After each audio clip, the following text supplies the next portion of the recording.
Hello everyone. So my name is Shivraj Singh Khurana, your medicopathology, your microbiology as well as anatomy mentor. And today is the next video of the part 2 of the Staphylococcus. So in this video I will discuss the clinical features, the lab diagnosis and the treatment. So बेटा clinical features बहुत सारे हैं. Staph is causing so much of the diseases. ठीक है, so much of diseases. हमें सब कुछ थोड़ा पढ़ना है. ठीक है, और स्किन की हमने डिटेल में पढ़नी है चीज़ें. ओके, चलो.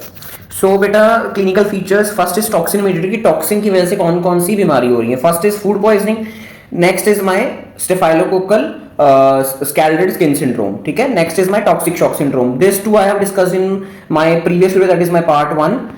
And in food poisoning I discussed in the GIT infections. So skin and soft tissue infection, जो कि आज हमारा मेन टॉपिक है ऑफ द क्लिनिकल फीचर्स, क्योंकि हम स्किन एंड सॉफ्ट टिश्यूज पढ़ रहे हैं.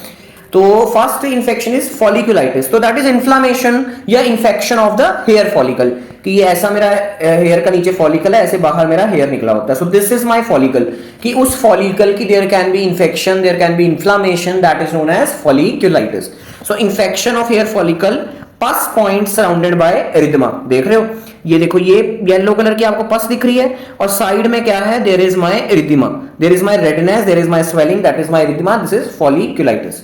तो बेटा स्किन की इन्फेक्शंस में या skin and soft tissue infection में मैं पहले दिन से आपको बोल रहा हूं कि आपने ज्यादा से ज्यादा पिक्स देखनी है, आपने ज्यादा से ज्यादा पिक्चर्स देखनी है, ताकि आपको ज्यादा क्लिनिकली रेलेवेंट चीजें समझ आए. कि हाँ, जब आप डर्मा ओपीडी में बैठे हो, जब आप अपनी डर्मा पोस्टिंग में जा रहे हो, तो आपके पास पेशेंट आए तो आपके साथ वो पिक क्लिक करनी चाहिए कि हाँ, ये तो वैसी मुझे इन्फेक्शन लग रही है जैसी मैंने यहां पर पढ़ी थी. तो आपको पता होना चाहिए ये सब.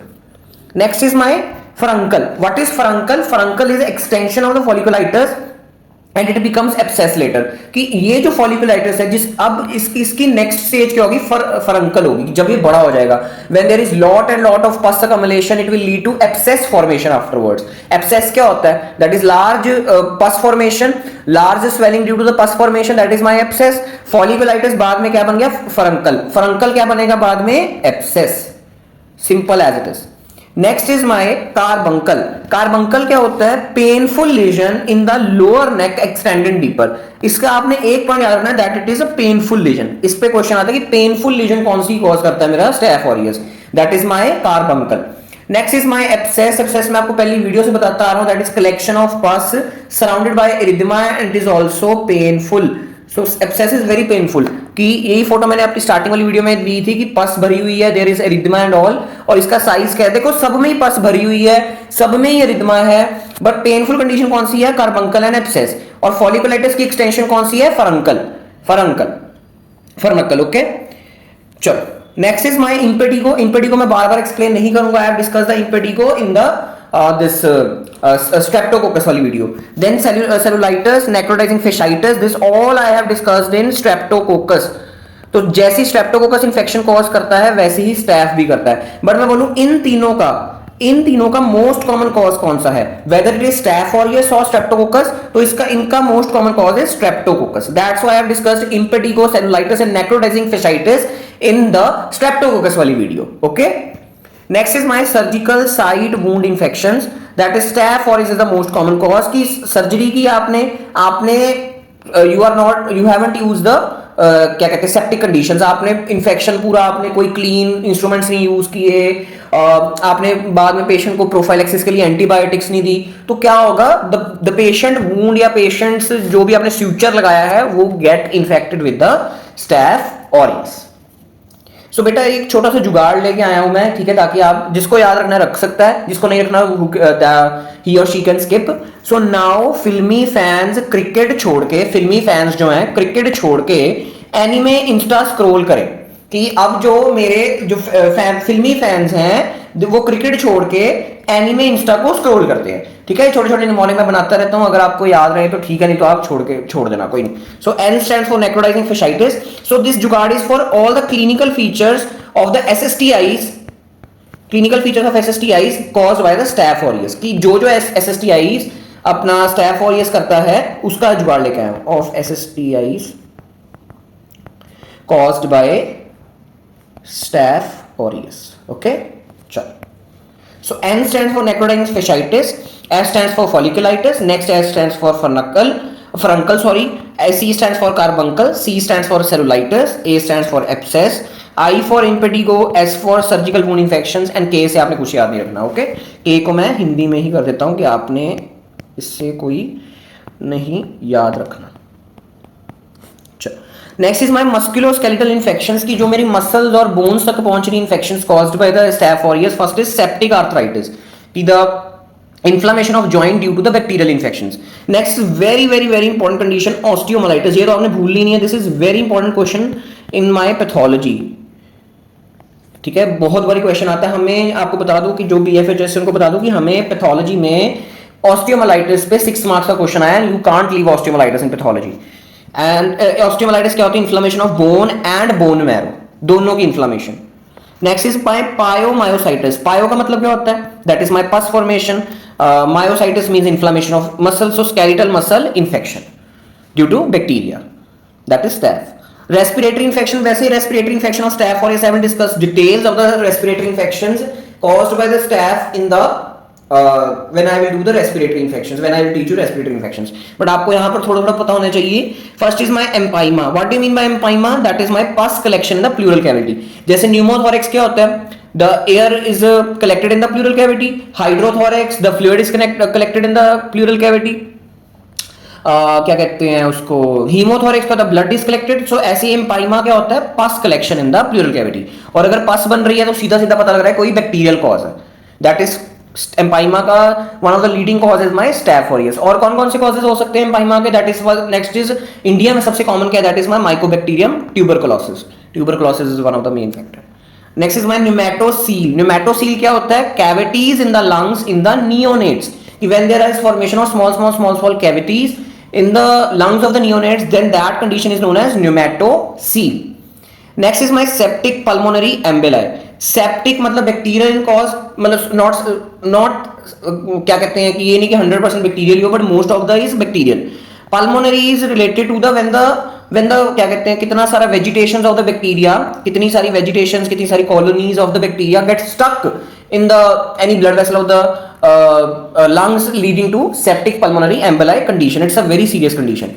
Next is my ventilator associated pneumonia. Ventilator associated pneumonia के वैसे और बहुत सारे causes हैं, but staph is one of the cause.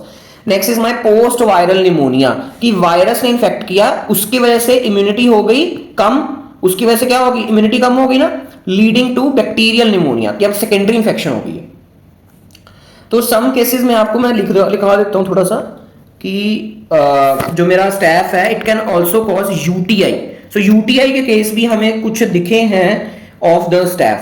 ठीक है, सो स्टेफाइलोकोकल यूटीआई होता है. Staphylococcal UTI is seen not very commonly. Mainly the most common organism of UTI is my E coli. E coli सबसे कॉमन है यूटीआई कॉज करने में. This is the most common cause of UTI, that is urinary tract infection. UTI का most common cause क्या है? E coli. But staph is also causing the UTI. Next is my bacteraemia. Bacteraemia क्या कि generalised जब infection हो जाए पूरी body में, leading to shock, hypotension and all stuff. So sepsis and septic shock and infective endocarditis is caused by, बोला हुआ वैसे it can be caused by the viridans streptococci also, but it is also caused by the staph aureus. Next is my lab diagnosis. So sample collection depending on the site कि किसकी infection है. Infective endocarditis है तो आप blood लोगे. अगर उसको food poisoning है तो आप फीसिस ले सकते हो, टॉक्सिन कंटामिनेटेड फूड ले सकते हो. अगर उसको कोई स्किन लीजन्स है then you will pus wound swab ले सकते हो. या रेस्पिरेटरी इन्फेक्शन है then you will take the sputum. वैसे तो बेटा आपके पास अगर डर्मा ओपीडी में आप जाते हो तो सीधा वो एंटीबायोटिक्स दे देते हैं, क्योंकि इंडिया में सबसे ज्यादा एंटी माइक्रोबियल रेजिस्टेंस है. सबसे ज्यादा एंटी माइक्रोबियल रेजिस्टेंस बिकॉज हम एंटीबायोटिक्स को ऐसे यूज कर रहे हैं that we are using like toffees. कि जैसे हम बच्चों को टॉफीज नहीं देते कि उसको है वायरल, वो वायरल सोर थ्रोट से आया पेशेंट, हमने उसको दे दी टॉफी. टॉफी क्या थी? एंटीबायोटिक. ये ले खा, तो अमोक्सिसिलिन खा, तो जिथ्रोमाइसिन खा, 5 दिन खा, 6 दिन खा, 10 दिन खा. ठीक है, तो है वो वायरल कॉज था, हमने दे दी उसको बैक्टीरियल, तो उसकी वजह से it will lead to the antimicrobial resistance. Next time वो वाले अगर bacteria they will survive and they will have resistance to the amoxicillin and the zithromycin, and उसकी वजह से वो एक्ट नहीं करेंगे. वो drugs will not act on that bacteria.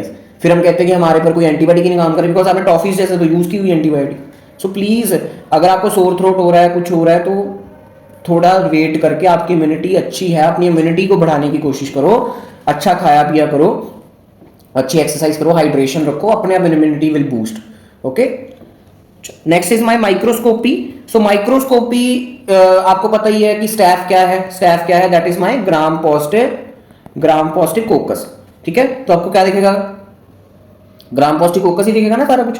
ठीक है जी. तो first is gram staining of the pus और wound cells, pus cells with gram positive cocci in clusters. ये देखो कितना सुंदर है कि थोड़े थोड़े आपको पस सेल्स दिखेंगे. ये आपको बीच में अगर अप्रिशिएट कर पा रहे हो, these are my pus cells. ठीक है, और आपको ये क्लस्टर्स में there is my staph aureus. देख रहे हो, दिस क्लस्टर्स में there is my staph aureus. Streptococcus कैसे पड़ा होता था? स्ट्रेप्टोकोकस कैसे पड़ा होता था? That was lying in the chains.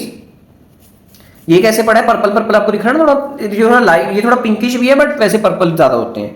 ठीक है, ये कल्चर माइक्रोस्कोपी. तो आप कल्चर कौन सा करोगे? सबसे पहले आपको ये पता होना चाहिए बेटा.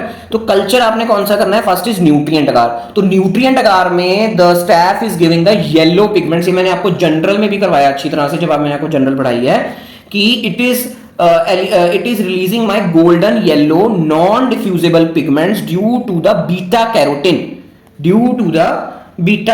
Carotene production. It produces beta carotene. So beta carotene की वजह से these golden yellow pigments are release. मतलब बेसिकली ये जो बीटा कैरोटीन होता है, जो मेरा स्टैफ ऑरियस बनाता है, यही गोल्डन येलो पिगमेंट होती है. इसलिए पूरे न्यूट्रिएंट अगार को येलो गोल्डन सा कर देगी, और आपको यहां पर छोटी छोटी कॉलोनीज आर सीन.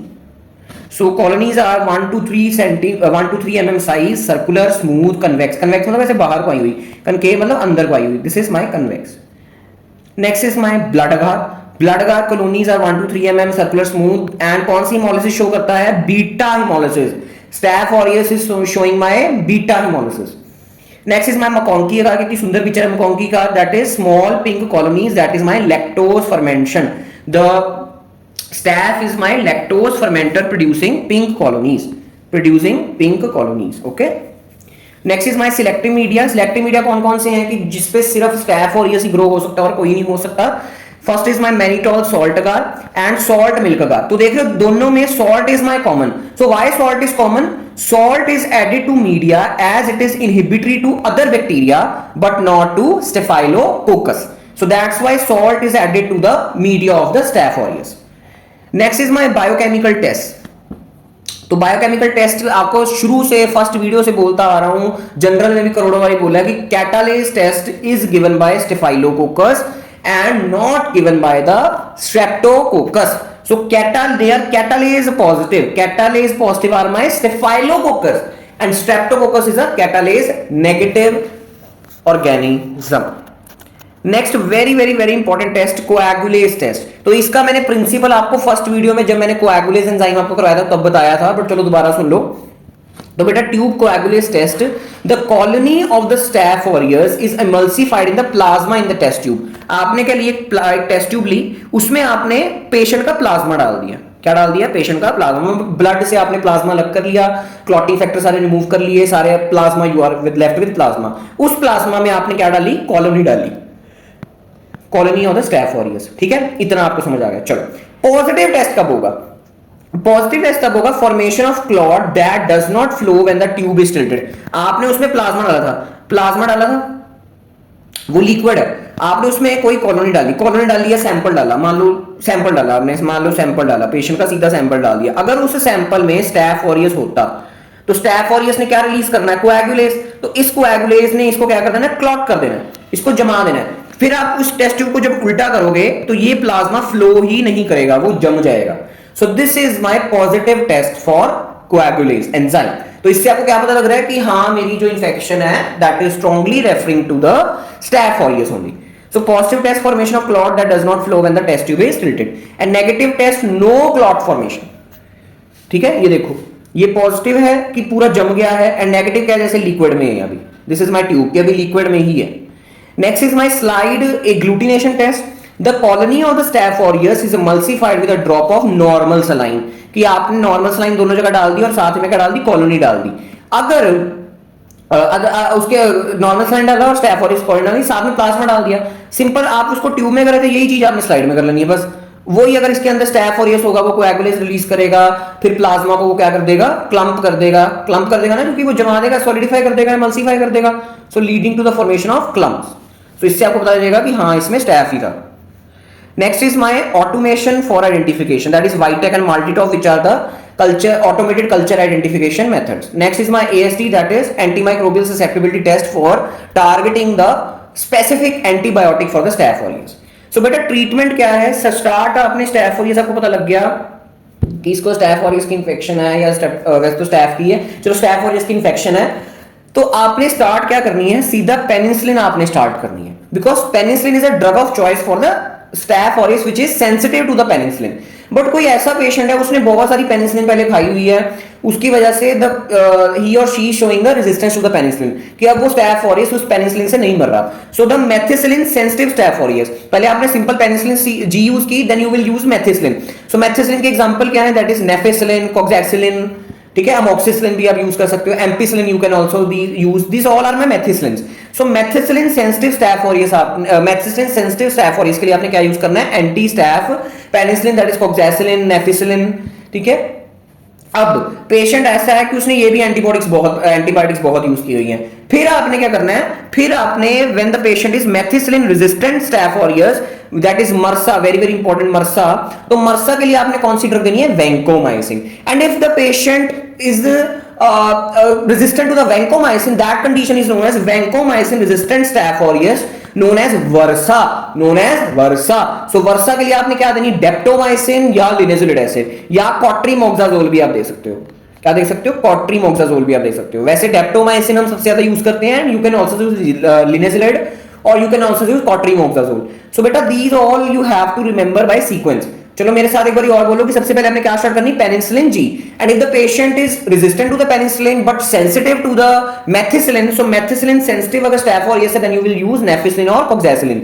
अगर ये मेथिसिलिन से भी रेजिस्टेंट है, when there is MRSA, that is methicillin resistant staph aureus, then the drug of choice is vancomycin. And if the patient is also resistant to the vancomycin, that is condition known as versa, and you will use daptomycin, linezolid acid या फिर कॉट्रीमोक्साजोल।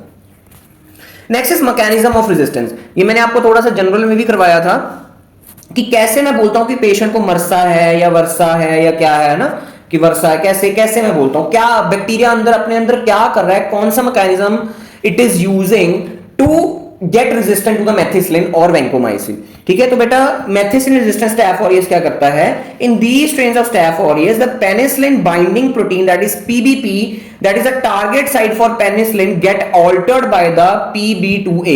मतलब अगर bacteria पे पहले PBP था, that is penicillin binding protein, कि staph aureus के ऊपर एक रिसेप्टर है जहां पर मेरा पेनिसिलिन बाइंड करेगा, और जब ये पेनिसिलिन बाइंड करेगा तो स्टैफ ऑरियस को मार देगा। ठीक है, अब मेरा स्टैफ ऑरियस ने क्या किया, आपने उसको पहले आपने बहुत सारी मेथिसिलिन पहले खाई थी पास्ट में, उसकी वजह से the staph has undergone a modification in which it improved the receptor from PBB to the PBP2A। अब उसने PBP हटा के क्या बना लिया है, PBP2A, and this PBP2A is coded by the gene MAC-A, because receptor is also a protein and proteins are coded by the genes by transcription and translation। समझ आया कि उसने पीबीपी को क्या कर दिया है, पीबी2ए कर दिया, पेनिसिलिन आएगी वो एक्ट ही नहीं कर पाएगी क्योंकि उसका रिसेप्टर ही आपने चेंज कर दिया, तो वो मार नहीं पाएगी। ओके, तो MRSA can be of two types, community acquired and hospital acquired, and hospital acquired is more dangerous. Next is my resistance to the vancomycin. तो बेटा रेजिस्टेंस टू द वैंकोमाइसिन क्या होता है, मैंने आपको क्या बोला है कि या तो वर्स है कि जब पूरा मेरा बैक्टीरिया वैंकोमाइसिन उस पर एक्ट ही नहीं कर पाएगी, बट इसकी भी ब्रॉड टर्म होती है कि एक होता है वर्सा की जब वैंकोमाइसिन बिल्कुल भी नहीं एक्ट कर पाएगी हमारी बैक्टीरियाज पे, बट एक होता है VISA is vancomycin intermediate staph aureus, की थोड़ा थोड़ा काम कर रही है वैंकोमाइसिन, पूरी रेजिस्टेंट नहीं हुई है बट इंटरमीडिएट है, थोड़ा थोड़ा काम कर रही है। So minimum inhibitory concentration is 4 to 8 microgram per milliliter, and here the minimum inhibitory concentration is more than 16 microgram per ml। तो मैंने minimum inhibitory concentration I have discussed in very detail in general microbiology। So visa is mediated, इतना आपने मोटा मोटा याद रखना है कि वीजा में क्या होता है कि थोड़ी बहुत ही वैंकोमाइसिन इज एक्टिंग, बट वर्सा में रेजिस्टेंट है, पूरा नहीं काम करेगी। तो वर्सा कैसे होता है कि बिल्कुल ही नहीं काम कर रही, by the gene when a, कि वैन ए ने अपने अंदर प्रोटीन नया बनाना शुरू कर दिया है। And VISA is mediated by the due to increase in the thickness of the staph aureus, कि स्टैफ ऑरियस ने अपनी सेल वॉल इतनी मोटी कर रही है कि वेंकोमाइसिन कांट पेनिट्रेट। और ये किसकी वजह से हो रहा था MRSA? Due to the mec gene, due to the alteration in the PBP, that PBP becomes PB2A and penicillin can't act now. So VISA is more common, obviously VISA ज्यादा common है क्योंकि थोड़ी बहुत vancomycin is acting, so this is important point, the VISA is more common than VRSA. So MCQ, scalded skin syndrome. Scalded skin syndrome is mediated by the hemolysin no, enterotoxin no, coagulase no, epidermolytic toxin, that is my exfoliative toxin. Which is the least preferred antimicrobial treatment of MASA? MASA means methicillin sensitive staph aureus. तो सारी आप you can use methicillin, तो सिफ्लॉक्सिन भी है, सेफॉक्सिलिन भी है, डिक्लॉक्सिलिन भी है एंड सिफाग्लिक्सिन भी है। This all are methicillin. कौन सी मेथिसिलिन नहीं है? That is my vancomycin. So vancomycin आपने स्टार्ट नहीं करनी है इसमें। Next is synergohymenotropic. तो कौन सी ऐसे दो टॉक्सिन थी तो जो इकट्ठे काम करते हैं, which act on the membrane of the WBC and RBC? That was my gamma toxin and PB toxin. Which sugar, ये सारे पार्ट 1 के क्वेश्चंस है, okay. Which sugar fermentation test differentiate from the staph aureus and CoNS? अच्छा, ये cons क्या होता है? अभी आपको मैं करवा रहा हूं कोन्स क्या होता है, चलो आपको पहले करवा ही देता हूं मैं थोड़ा, ठीक है। तो CoNS is my coagulase negative staphylococcus, coagulase negative staphylococcus aureus, ठीक है, कॉन्स, ठीक है। मतलब ऐसे मैंने आपको यहां पर टेस्ट कौन सा करवाया, कहां गया, कि कोएगुलेस पॉजिटिव होता है, बट एक और हमारा ऑरियस नहीं हमेशा होता, ऑरियस चलो एक उसका पार्ट है। सो कॉन्स इज कोएगुलेस नेगेटिव स्टेफाइलोकोकस इन विच क्या कहते हैं, when the this staphylococcus is negative for the coagulase test, but it is less virulent, एक पॉइंट लिख देता हूं मैं, less virulent than normal staph aureus. This is less virulent, this is important point, कि ज्यादा खतरनाक कौन है? aureus ही ज्यादा खतरनाक है, ठीक है, बट ये थोड़ा उससे कम है। तो इसकी एग्जांपल क्या है, कौन कौन सी स्पीशीज है? First is my staphylococcus epidermidis. तो ये क्या है? This is the most common CoNS. सबसे कॉमन कौन सा है? स्टेफाइलोकोकस एपिडर्मेटिस। सो इसमें क्या होता है, जो पेशेंट्स आर यूजिंग प्रोस्थेटिक्स, तो ये प्रोस्थेटिक्स की इंफेक्शन सबसे ज्यादा करता है, ठीक है। सो बेसिकली आपको मैंने बायोफिल्म में पढ़ाई थी इन योर क्या कहते हैं जनरल माइक्रोबायोलॉजी की, बायोफिल्म फॉर्मेशन कर देता है on the prosthetics leading to the serious infections. So it causes prosthetic device related infections due to कौन सी formation? Biofilm formation on devices, on prosthetics, अगर कंफ्यूज ना हो तो on prosthetics। तो एग्जाम्पल क्या क्या हो सकते हैं इसके? That is my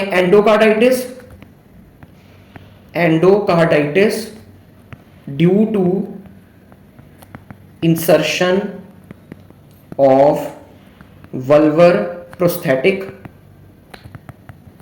and ventricular shunt, ठीक है। और कौन कौन सी स्पीशीज है इसके आपको नाम ही पता होने चाहिए, बस ज्यादा तो नहीं, इतना पता होना चाहिए। मोस्ट कॉमन अपने आगे that is my staphylococcus epidermidis. Next is my staphylococcus saprophyticus, so it is responsible for UTI, इतना आपने याद रखना है बस। थोड़ा थोड़ा ही करवा रहा हूं बिकॉज कौन से पे PYQ आता है, but it is very short note, बहुत छोटा आता है इस पे, ठीक है। एक बड़ा फनी सा नाम है, that is staphylococcus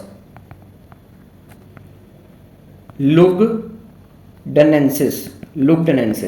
so this is also a क्या कहते हैं कॉन्स, ठीक है। So this is related to the osteomyelitis and all, ठीक है, and endocarditis। चलो, so कौन से अलग है स्टेफ ऑरियस से, okay. So which sugar fermentation test differentiate? तो कौन से बेसिकली कॉन्स, एक तो कॉन्स कोएगुलेज एंजाइम है, ठीक है, बट इन्होंने क्या पूछा है, शुगर पूछा है, तो ये मैंने आपको नहीं करवाया है कहीं पर, this is the first time I am teaching you कि कौन सा sugar is different from the cons, ठीक है, तो इसका आंसर है मैनिटोल। तो देखो यहां पर मैंने क्या करवाया था आपको, कहां गया दिस मैनिटोल सॉल्ट का, तो मैनिटोल सॉल्ट का is it is fermented by the staph aureus, but it is not fermented by the corns. So this is the new information you should remember. So this is an important MCQ. Next, which is not seen as a clinical feature of the staph aureus. तो abscess होता है, impetigo होता है, folliculitis होता है, but erysipelas नहीं होता. Erysipelas is only seen in the streptococcus. PYQ short note on SSS, TSS, toxins of the staph aureus, lab diagnosis of staph aureus, MRSA तो बहुत ज्यादा इंपॉर्टेंट क्वेश्चन है, and VRSA also. So 55 year old male, हमारी video में male का नाम क्या है, Chandu. So Chandu is a 55 year old uncle admitted to hospital with complaints of severe pain in the lateral aspect of his left calf, small amount of pus discharge from the ingrown hair. Ingrown hair से पस discharge है, folliculitis वक्त आपका folliculitis तरफ जा रहा है ध्यान। The local area was found to red, warm and tender. Pus was aspirated and subjected to gram stain shown gram positive cocaine clusters. अगर यही इन्होंने चेन्स लिखा होता तो क्या बन जाना था, स्ट्रेप्टोकोकस, बट यहां पर उन्होंने क्या लिख दिया, क्लस्टर्स। तो क्लस्टर्स इज इंपॉर्टेंट, चेन्स में क्या होते हैं, स्ट्रेप्टोकोकस होते हैं, बट यहां staphylococcus. Culture showed golden yellow pigmented beta haemolytic colony, so this is my staph aureus. आप इसको फॉलिकुलाइटिस भी बोल सकते हो और आप इसको एब्सेस भी बोल सकते हो, कुछ भी बोलो, ओके क्योंकि इन्होंने साइज के बारे में मैं नहीं बताया, तो आप इसको एब्सेस भी लिख सकते हो और फॉलिकुलाइटिस भी लिख सकते हो। अगर साइज उन्होंने ज्यादा बड़ा बताया होता तो you can say this is only abscess, अगर छोटा है तो फॉलिकुलाइटिस, बट हाँ इसका more correct answer is abscess. Okay, so this was all about today's video. कोई भी डाउट हो यू कैन कमेंट और DM on Instagram, link is in description. Please share if you like my content. Thank you, bye bye.